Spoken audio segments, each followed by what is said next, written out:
Hi everyone, Anthony Morganti here. Recently, Adobe updated Lightroom Classic to version 15.3. In today's video, I'm going to go over some of the new features added in this release. In the description below this video, I'll have a link to Adobe's website. There you'll find all of the new camera and lens profiles added in version 15.3. Now, the first thing I want to talk about was actually added in the previous version, version 15.2, but they enhanced it or added to it in this version 15.3. Specifically, you could send an image from within Lightroom Classic directly into Firefly and do some things in Firefly.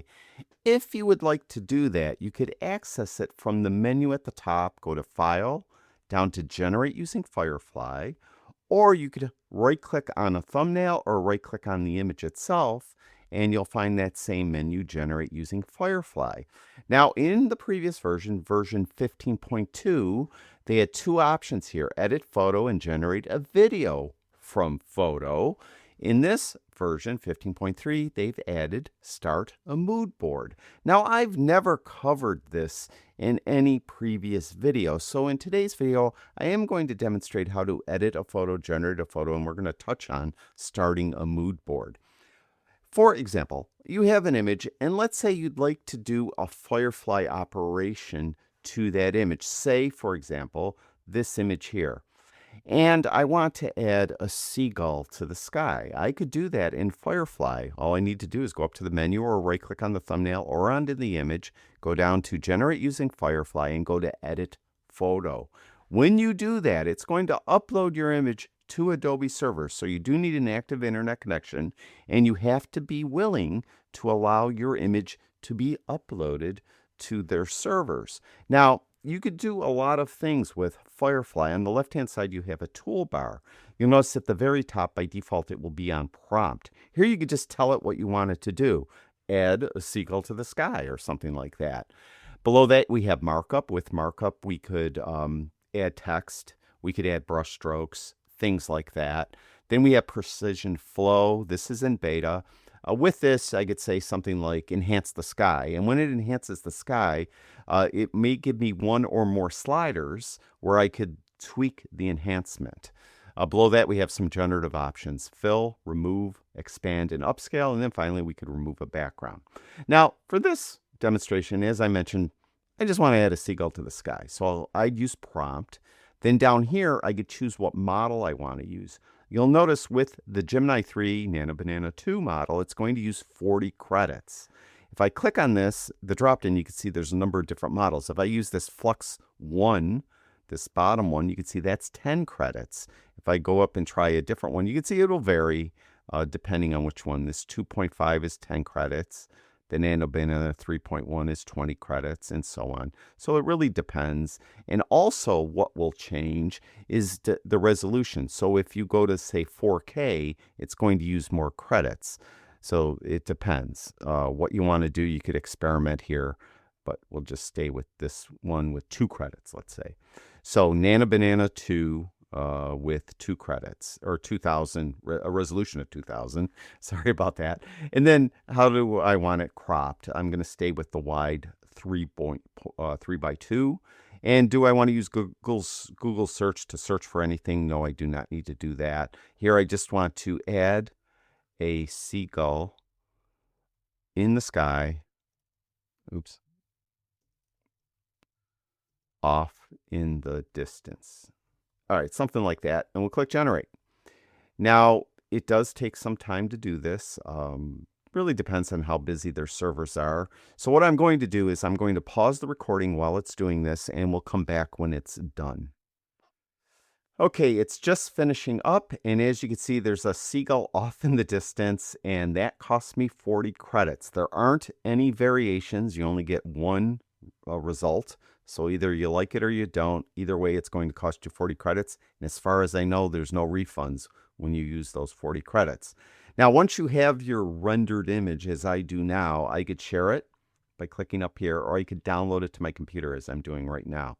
If you download it to your computer, it's not automatically going to go back into Lightroom Classic. If you want it in Lightroom Classic, you're going to have to import it into Lightroom Classic. So, as I mentioned, that feature was added in the previous release, 15.2. Another thing that was added in that release was the ability to create a video from a still image. For example, I have this still image, and you can see there's a boat leaving the harbor. If I wanted to create a video of the boat actually leaving the harbor, I could do that. Again, I could go up to the menu, right-click on this thumbnail, or right-click on the image, and go down to Generate Using Firefly and then Generate Video from Photo. And again, it's going to take this image and it's going to upload it to Adobe servers. On the left-hand side, we have all of the controls and different options for a video. First of all, what model do you want to use? Again, what model you choose will really command how many credits you're going to use. For example, using VO 3.1 Fast uses 80 credits. If I went and instead changed it to just VO 3.1, it's 400 credits. So it can get quite expensive creating videos, and you can see there's a number of different models. I'll stay with the default VO 3.1 Fast. The resolution, what I found is it, at least on this model, doesn't change the amount of credits you use. So you could do a 720 video or a 1080p video, and either way, it doesn't matter as far as credits are concerned.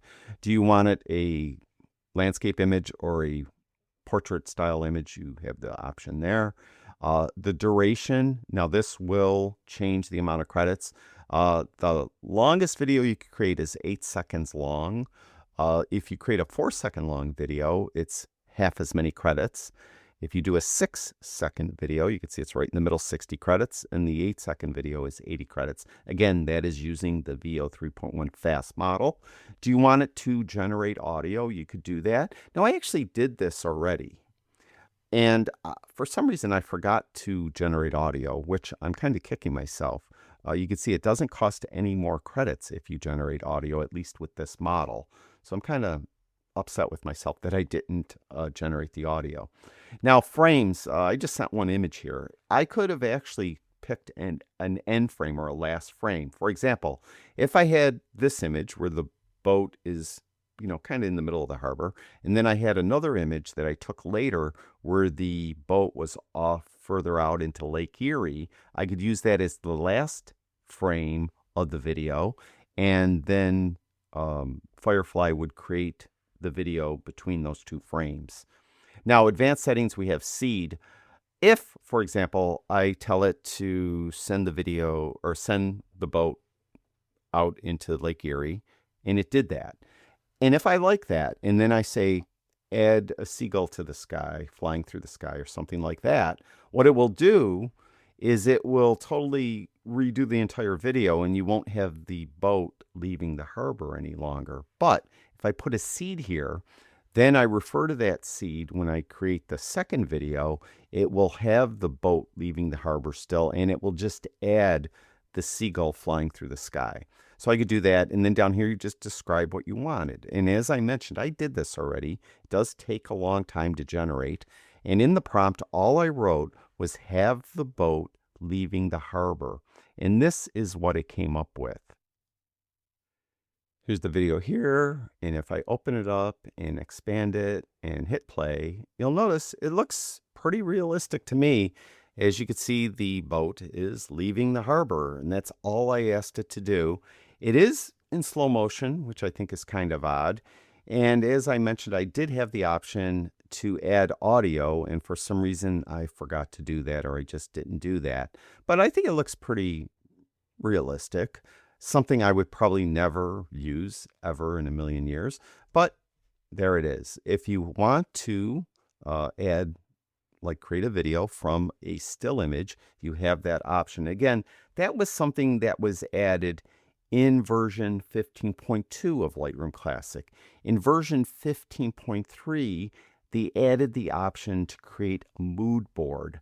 Now, I've never ever created a mood board. But what I'm going to do is I'm going to learn all the ins and outs of creating a mood board. And in a future video, I'm going to demonstrate how to do it. In this video, I'm just going to quickly give you an overview, what you would probably do in most instances is select more than one image in the film strip. Let's just select all of them. And again, you could access that Firefly menu by going up to the menu file or right-clicking on the image or the thumbnails of the images and go down to start a mood board. And what it will do is it will open up Firefly in mood board mode. And when it does that, it's going to ask you to kind of drop your images. And when you click, you're dropping actually all of the images that I had selected. If I go up here to this drop down and I go to fit all content, you can see all of the images are here. I then have an option to change it to, let's say, rows or columns or mosaic, anything like that. You could change the alignment. You could download your mood board. You have some other options you could do here by clicking on the three dots. You could generate an image. You could generate a video. You could use any of their presets. So you have presets for mood boards. Again, this is something I've never done.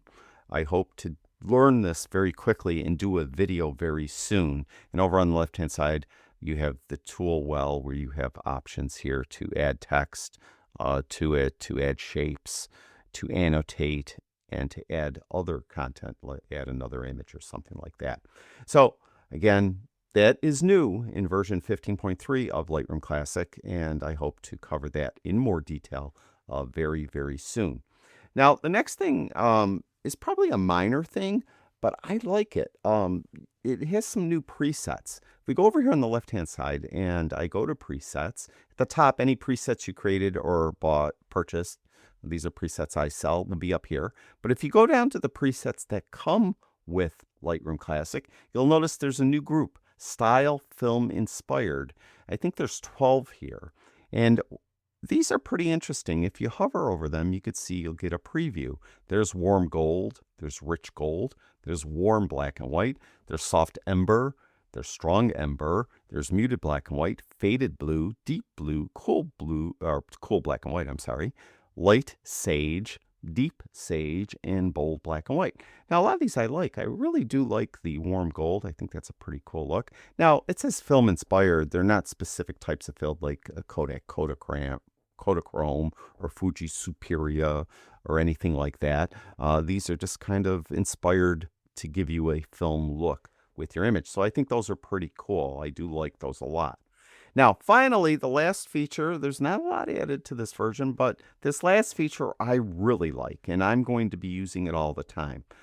If you do any AI functionality, specifically in the detail section, if you do denoise, raw details, or super resolution, in the past, if you clicked any of these checkboxes, a little box would appear in the middle, and you had to wait for it to do it, and you couldn't do anything while it was doing it. Now, if you just were using one image, it wasn't that big, or editing one image, it wasn't that big of a deal. You could wait maybe 30 seconds for it to do it. But if you're doing bulk editing and you have maybe 100 images selected in the film strip, and you do, say, denoise, it's going to take a long time, and you can't do anything while it's doing it. Now, it works in the background. For example, I have this image here. If I click denoise, you'll notice that that box doesn't appear here. Over here on the right, it's telling you an AI process is running. And over here, you can see this circle of stars is here and the star here that tells you an AI process is running. But I could click off it and I could click on a different image and I could start editing or do edits to another image while that is happening. Once it's done, this little circle of stars will disappear. The stars in the right-hand corner will disappear, and it will tell you it's done doing whatever it's doing. Now, not only does it work on single images, it works on bulk editing as well. So this one is done. You can see it removed the noise. This was shot at an ISO of 12,800, and these were as well. I could select more than one in the film strip, come over here and go down to the detail section. Again, it works with denoise, raw details, and super resolution. But I'll click on denoise here, and you can see on the active image, the image it's actually working on, it will have that circle of stars. On both of the images that it's going to do, it will have the stars in the right-hand corner, but I could still click off it and I could edit. I really like this feature, and to me, it's kind of a game changer because in the past, I've done like events. It could be a wedding, it could be just like a type of event where I had 1,000 images and I was culling and editing and stuff like that. And sometimes I've had some of those images that were shot at very high ISOs, and I would have to do denoise to them, and it would take a long time.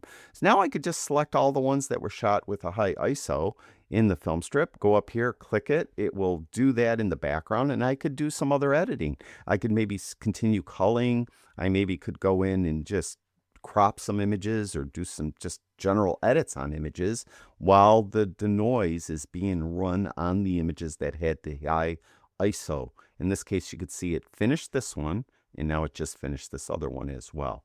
So to me, that's a great new feature, maybe an underrated feature, but I think it's something that I'm going to use all of the time. So that's it. Again, in the description below this video, I'll have a link to Adobe's webpage where they talk about all of the new features found in version 15.3, as well as the support for new cameras and lenses that were added. So you could check that out.